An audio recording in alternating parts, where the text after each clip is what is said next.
Hi అండి, welcome back to home మంత్ర. ఇవాల్టి వీడియోలో జున్ను ఎలా తయారు చేసుకోవాలో చూద్దాం. జున్నుని చాలా మంది ఇష్టపడుతూ ఉంటారు. అయితే ఎప్పుడు కావాలంటే అప్పుడు జున్ను పాలు మనకి దొరకవు కదా. అలాంటప్పుడు ఇన్స్టెంట్గా ఇలా జున్ను తయారు చేసుకొని చూడండి. ఫస్ట్ టైం చేసినా సరే చాలా పర్ఫెక్ట్గా వచ్చేస్తుంది. ఇన్స్టెంట్గా జున్ను పౌడర్ యూస్ చేసి ఈ జున్నును తయారు చేసుకుంటే మనకి ఎప్పుడు కావాలంటే అప్పుడు మనం జున్నును తయారు చేసుకొని తినొచ్చు. అలాగే ఇది తయారు చేసుకోవడం కూడా చాలా సింపుల్ ప్రాసెస్. ఈజీగా తక్కువ టైంలో ఈ జున్నుని తయారు చేసేసుకోవచ్చు. మరి అలాంటి టేస్టీ జున్ను తయారు చేసుకోవడానికి ముందుగా ఒక గిన్నెని తీసుకోండి. ఏ గిన్నెలో అయితే మనం జున్నును తయారు చేసుకోవాలనుకుంటున్నామో అదే గిన్నెని తీసుకొని అందులోకి 2.5 కప్పులు పచ్చిపాలు పోసుకోవాలి. పాలను కాచి చల్లార్చాల్సిన అవసరం లేదు. పచ్చి పాలని 2.5 కప్పులు పోసుకోవాలి. ఇప్పుడు ఇలా సన్నగా తురిమిన బెల్లాన్ని ఒక 1/2 కప్పు ఈ పాలల్లోకి వేసుకోవాలి. అంటే 150 గ్రామ్స్ బెల్లం.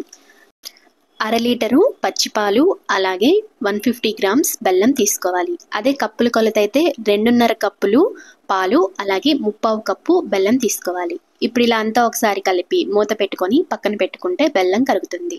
ఇక్కడ చూడండి, నేను ఇక్కడ ఈ జున్ను పాల పౌడర్ అయితే యూస్ చేస్తున్నాను. ఇది వచ్చేసి 100 గ్రామ్స్ ప్యాకెట్. మనకి ఇవి ఎక్కడైనా సూపర్ మార్కెట్లో అవైలబిలిటీ ఉంటాయి. 100 గ్రామ్స్ ప్యాకెట్ని యూస్ చేస్తున్నాను. ఇక్కడ దీని మీద ఇచ్చిన ఇన్స్ట్రక్షన్ ప్రకారమే మనం చేసినా కానీ జున్ను అనేది పర్ఫెక్ట్గా వస్తుంది. ఆ ప్యాకెట్ మీద ఉన్న ఇన్స్ట్రక్షన్స్ ఫాలో అయిపోతే చాలు, జున్ను అనేది పర్ఫెక్ట్గా తయారు చేసేసుకోవచ్చు. తర్వాత ఇక్కడ బెల్లం అయితే పూర్తిగా కరిగిపోయింది కదా. బెల్లం ఎలాంటి ఉండలు లేకుండా చూసుకోండి, బాగా కరిగేటట్టు.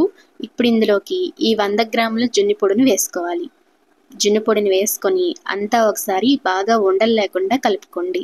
ఇలా ఒక విస్కర్ తీసుకొని కలిపామంటే పాలల్లో ఈ జున్ను పౌడర్ అనేది బాగా కలిసిపోతుంది. ఎలాంటి ఉండలు ఉండకూడదు కాబట్టి 2 నిమిషాలైనా సరే తప్పకుండా ఈ పౌడర్ని పాలల్లో కలిసే విధంగా బాగా ఇలాగా విస్కర్తో కలుపుకోండి.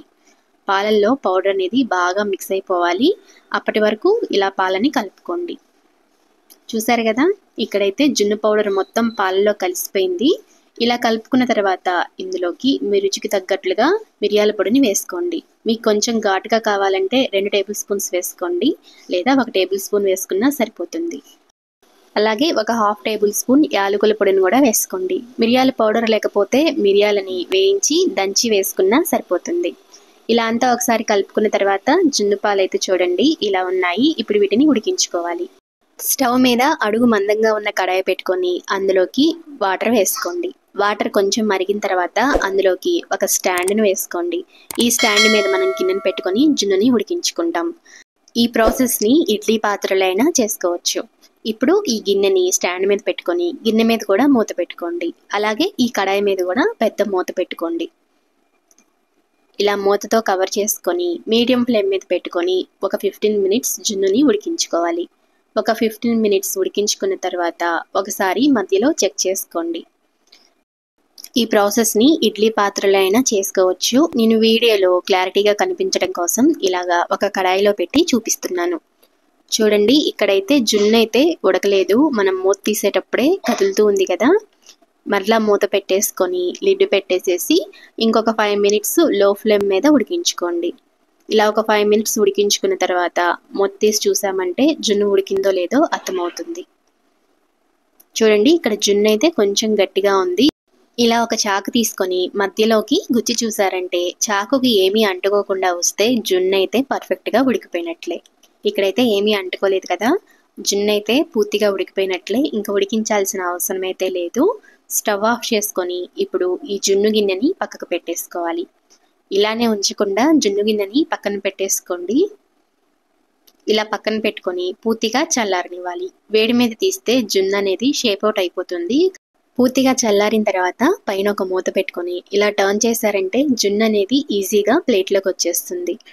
చూసారు కదా, జున్ను అనేది ఈజీగా ఇలా ప్లేట్లోకి వచ్చేస్తుంది. మనం ఎక్కువగా కష్టపడాల్సిన అవసరం కూడా లేదు. ఇప్పుడు పూర్తిగా చల్లారిన తర్వాత జున్నుని ఇలాగా ముక్కలుగా కట్ చేసుకొని ఎంజాయ్ చేయండి. అయితే జున్నుని ఫ్రిడ్జ్లో పెట్టుకొని చల్లగా తింటే రుచి అనేది బాగుంటుంది. ఫ్రిడ్జ్లో పెట్టుకున్న తర్వాత ఇది ఇంకా చాలా గడ్డలాగా తయారవుతుంది. మరి ఈ వీడియో అయితే మీకు నచ్చింది అనుకుంటున్నాను. మరి ఈ వీడియో మీకు నచ్చితే లైక్ చేయండి, షేర్ చేయండి. అలాగే మీరు కనుక హోమ్ మంత్ర ఛానల్ని ఇంకా సబ్స్క్రైబ్ చేసుకోకపోతే తప్పకుండా సబ్స్క్రైబ్ చేసుకోండి. మరి జున్ను పౌడర్తో ఒకసారి ఈ జున్నుని ట్రై చేసి ఎలా వచ్చిందో నాకు తప్పకుండా కామెంట్ చేయండి. Thank you for watching.